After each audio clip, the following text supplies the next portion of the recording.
Hello मेरे प्यारे छात्रों, आप सब कैसे हैं। आज आप लोग के सामने मैं फिर एक बार हाजिर हूँ। आज मैं क्लास 10th का इकोनॉमिक्स पढ़ाऊंगा, ठीक ना। तो आज मैं यहाँ पे कुछ टॉपिक दिया हूँ जिसके बारे में मैं बताऊंगा। अगर आप मेरे वीडियो को पहले बार देख रहे हैं तो प्लीज़ आप मेरे वीडियो को सब्सक्राइब करें, लाइक करें और ज़्यादा से ज़्यादा शेयर करें। चलिए देर ना करते हुए हम इसको बताते हैं। आज मैं मैथ को स्टॉप किया हूँ और आज मैं सोचा कि आज इकोनॉमिक्स पढ़ाता हूँ। इसी तरह से इकोनॉमिक्स यानी कि सब सब्जेक्ट का वीडियो आप लोगों को दे दिया जाएगा। तो चलिए, ये आपका फर्स्ट देखिए, पहला देखेंगे कि प्राथमिक क्षेत्र किसे कहते हैं। तो बाबू हम जान लेते हैं कि प्राथमिक क्षेत्र उसे कहा जाता है जो कृषि क्षेत्र हो, यानी कृषि क्षेत्र को प्राथमिक क्षेत्र कहा जाता है। समझ में आ रहा होगा, कृषि क्षेत्र को क्या कहा जाता है, प्राथमिक क्षेत्र। तो आपको यहाँ पे समझ में आ गया होगा कि प्राथमिक क्षेत्र किसे कहते हैं। तो कृषि क्षेत्र को, कृषि क्षेत्र को प्राथमिक क्षेत्र कहा जाता है। चलिए, ये तो आपको समझ में आ गया होगा। अब आता है दूसरा, बोल रहा है मिश्रित अर्थव्यवस्था क्या है। तो फिलहाल एक छोटी सी लाइन जान लें कि जो मिला जुला के चलाता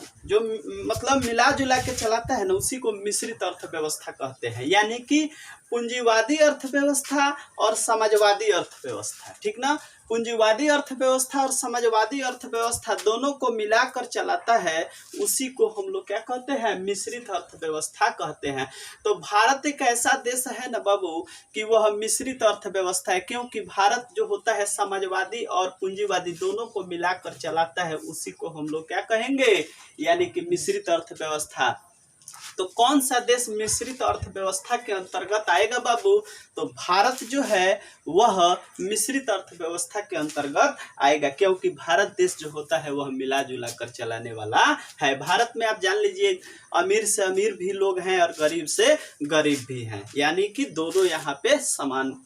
अब देखिएगा, तो आप इसके बारे में समझ गए होंगे मिश्रित अर्थव्यवस्था किसे कहते हैं। एक बार मैं पुनः आपको रिपीट कर देता हूं कि मिश्रित अर्थव्यवस्था किसे कहते हैं। तो समाजवादी अर्थव्यवस्था और पूंजीवादी अर्थव्यवस्था दोनों को मिलाकर चलाती है, उसी को हम लोग क्या कहते हैं, मिश्रित अर्थव्यवस्था कहते हैं। अब देखिएगा, ये पूंजीवादी अर्थव्यवस्था क्या है। पूंजीवादी अर्थव्यवस्था में होता क्या है बाबू, जिसमें निजी मतलब किसी भी चीज का निजी स्वामित्व हो, ठीक है, अपना हो। मान लीजिए ये पूंजीवादी, ये मेरा मान के चलिए कि ये कलम है, तो ये मेरा है तो इस पे मेरा हक है, तो ये पूंजीवादी अर्थव्यवस्था हो गया, ठीक है। और समाजवादी अर्थव्यवस्था, ये जो होता है इसका मतलब स्वामित्व किसके पास होता है, सरकार के पास होता है। जो सरकार क्या करता है कि वह समाज के कल्याण के लिए करता है, तो वह हो गया समाजवादी अर्थव्यवस्था। अब मिश्रित अर्थव्यवस्था तो आप समझ गए होंगे, दोनों को मिलाकर चलाती है, समाजवादी अर्थव्यवस्था और पूंजीवादी अर्थव्यवस्था, ठीक है ना।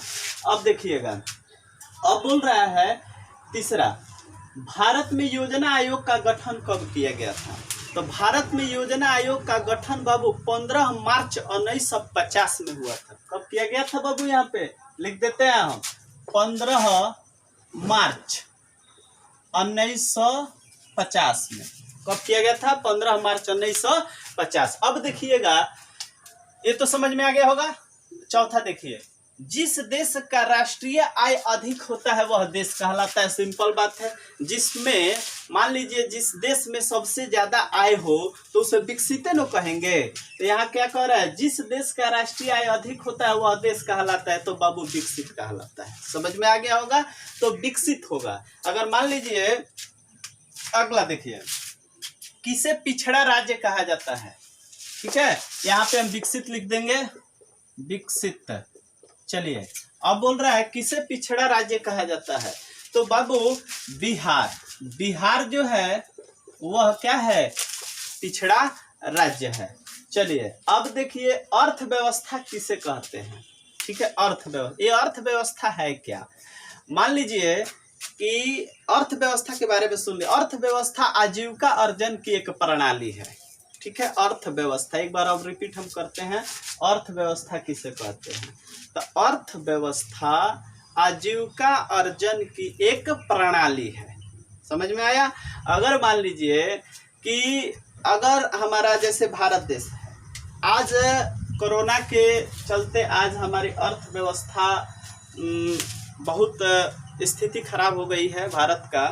अगर यही अर्थव्यवस्था, अगर मान लीजिए कि लॉकडाउन टूटता है, अगर हम कोई भी सामान, अगर विदेशी सामान खरीदते हैं तो वहाँ अपना मतलब पैसा अगर विदेश में ले जाकर देते हैं तो वहाँ पे वो क्या होगा, उनकी अर्थव्यवस्था सुधरेगी, मेरी अर्थव्यवस्था क्या होगी, नीचे जाएगी। तो इसीलिए हमारी अर्थव्यवस्था क्या होगी, कैसे मजबूत होगा कि जो भी सामान अगर हम खरीदते हैं, जो भी प्रोडक्ट होता है वह सब क्या होना चाहिए, इंडियन होना चाहिए।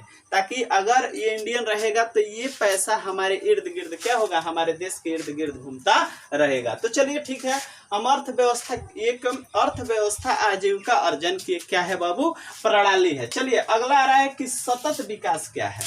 तो ऐसा विकास जो पीढ़ी दर पीढ़ी, ध्यान से सुनिएगा सतत विकास के बारे में, ऐसा विकास जो पीढ़ी दर पीढ़ी क्या हो, और बाबू पीढ़ी दर पीढ़ी चलता रहे। ऐसा विकास जो पीढ़ी दर पीढ़ी उसका उपयोग होता रहे, उसी को सतत विकास कहते हैं। ऐसा विकास जिसका पीढ़ी दर पीढ़ी उपयोग होता रहे, उसे सतत विकास कहते हैं। तो चलिए सतत विकास के बारे में हम जान चुके हैं, तो एक बार रिपीट हम कर देते हैं। प्राथमिक क्षेत्र किसे कहते हैं, तो कृषि क्षेत्र को प्राथमिक क्षेत्र कहते हैं, या कृषि क्षेत्र को हम लोग क्या कहते हैं, प्राथमिक क्षेत्र। मिश्रित अर्थव्यवस्था क्या है, तो समाजवादी अर्थव्यवस्था और पूंजीवादी अर्थव्यवस्था दोनों को मिलाकर चलाने वाली को हम लोग क्या कहेंगे, मिश्रित अर्थव्यवस्था कहेंगे। भारत में योजना आयोग का गठन कब किया गया था, 15 मार्च 1950। जिस देश का राष्ट्रीय आय अधिक होता है वह देश कहलाता है तो विकसित कहलाता है। किसे पिछड़ा राज्य कहा जाता है, तो बिहार। अर्थव्यवस्था किसे कहते हैं, अर्थव्यवस्था आजीविका अर्जन की क्या है बाबू, प्रणाली है। सतत विकास ऐसा विकास जो पीढ़ी दर पीढ़ी क्या हो, चलता रहे। चलिए आप इसको नोट कर सकते हैं।